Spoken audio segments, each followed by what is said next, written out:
I'm happy to do stuff like this. When you ask me to talk about poetry, this is Paul's happy place. Again, this is a very personal poem. It's about his actual grandfather. I really don't think there's a hell of a lot to this poem. It's an early poem by the poet. I don't think it stacks up to some of the other poems by Mahon on the course. It is reflective and personal, as I said.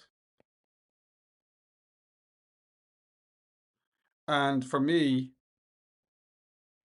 the only really interesting thing about the poem is that it is a beautifully drawn pen portrait. So one of the things about Mahon, if they ask you a question, and they have in the past used the word narrative, he's a narrative poet. He creates scenarios. He brings you to places in your imagination: Antarctica, Rathlin Island, Belfast with tied up swings, Kinsale. Here he brings you to his family home, and he introduces you to his granddad. The same way as he introduces us to Bruce Ismay, taking his cocaine and seeing no one, or Lawrence Oates, or the fanatic and as it should be, or the proprietor of the Chinese restaurant looking out onto the sea and seeing that ideogram on a sea cloud. I still don't know what it means, but I love it. Image from the Chinese restaurant in Portrush. So yeah, I'll read it really quickly. It's a sonnet. So you have your octave, which is your 8-line sequence, and then you have your sestet, which is your 6-line sequence. So technically it's very adept, very skillfully written. Adept means skillful. What's it going to do to that? Oh, makes me look like I have lovely handwriting. And he's remembering an event when he was a kid. His granddad worked in the shipyards. As I said, Mahon is from the kind of the Ulster Protestant Unionist tradition, and his granddad worked in the shipyards, Harland and Wolff up in Belfast. And as an older man, he entered his dotage, which is a phrase that I think has gone out of fashion, but it's got to do with somebody who's maybe older and isn't quite as sharp as they used to be. And he came to live with Mahon's family when Mahon was a child. And here he comes. They brought him in on a stretcher from the world. Great opening line. If you're talking about his narrative approach, that's a lovely, engaging opening line. Wounded but humorous. That I like. That I like. Sorry. Isn't it lovely? And so wounded in the immediate term, it refers to that he was injured at work, and he's taken it with good humor. But there's more to it than that. I think it's about a life lived which was difficult, a life maybe of poverty, of hard work, of disappointment. We're all wounded in some way, and this is one of the things that Mahon does: is he explores the complexity of human nature. And he soon recovered. And then this lovely, lovely, lovely line: boiler rooms, row upon row of gantries rolled away to reveal the landscape of a childhood only he can recapture. So you have the alliteration again there of the or. So I've marked a couple of them, but I missed a couple of them. Rooms, row, rolled, reveal, and recapture.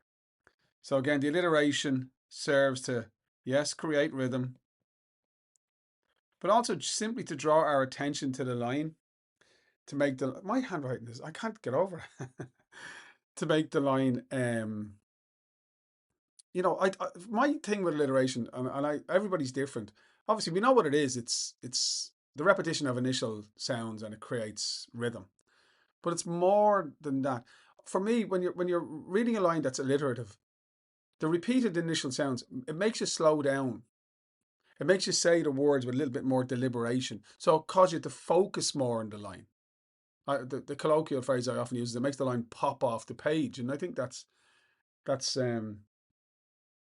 true of that technique. But we have this lovely juxtaposition again between the world, or worlds, inhabited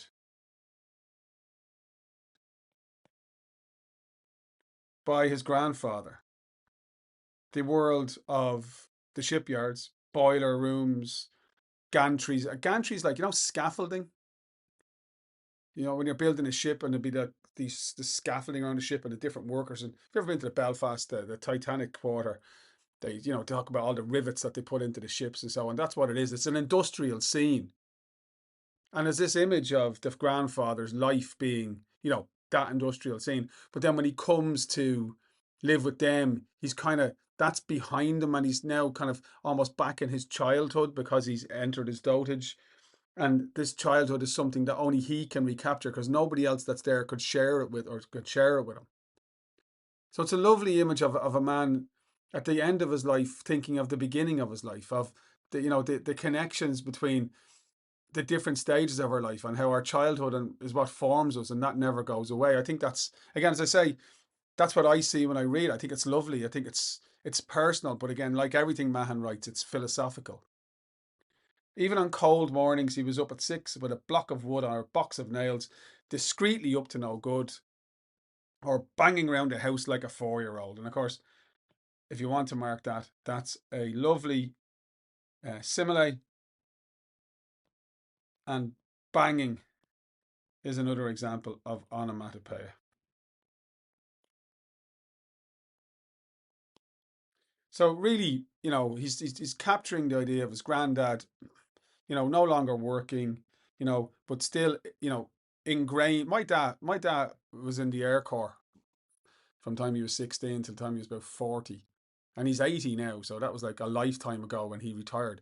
But the man still, when he stands still, he still stands with his hand behind his back the way he was trained in the army when he was at ease. And he still has the shiniest shoes of anybody I've ever seen.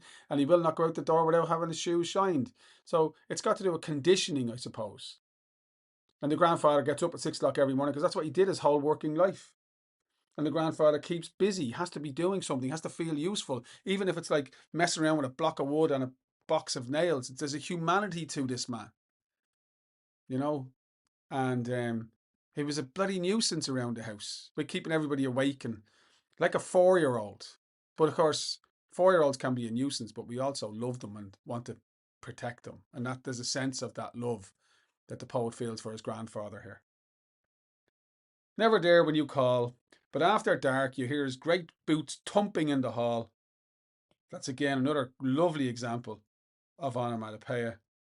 And in he comes, as cute as they come. And that, again, another simile. That's a little colloquialism. As cute as they come means clever. Sorry. Delete.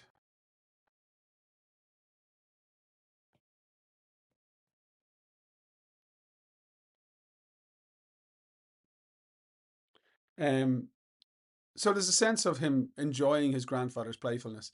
But again, I want to posit something to you. I want to ask you, do you think that this could be the case? When he says he's never there when you call, is he now thinking about, and I'm saying that I'm thinking about my own granny, and you might be thinking about someone that you love and has passed away. That idea, like they're gone. I can't. Seamus Heaney's poem "A Call." If you haven't read that poem, it's not on your leaving cert. It's an amazing poem about the idea of keeping connections with people even after they're gone. But never there when you call, but always there as well. You hear his great boots thumping in the hall, and in he comes, as cute as they come. And for me, I think that's about the connections between the past and the present. I think it's about the connection that as Mahon writes this poem, he's an adult, and the grandfather he knew when he was a child is long gone, long in his box, long in his grave. But he's always with Mahon. You'll always hear his boots thumping in the hall. He'll always smile at his mischievous nature, as cute as they come, because as long as Mahon's alive, something of his grandfather is too in his memory. That's what we call a universal theme.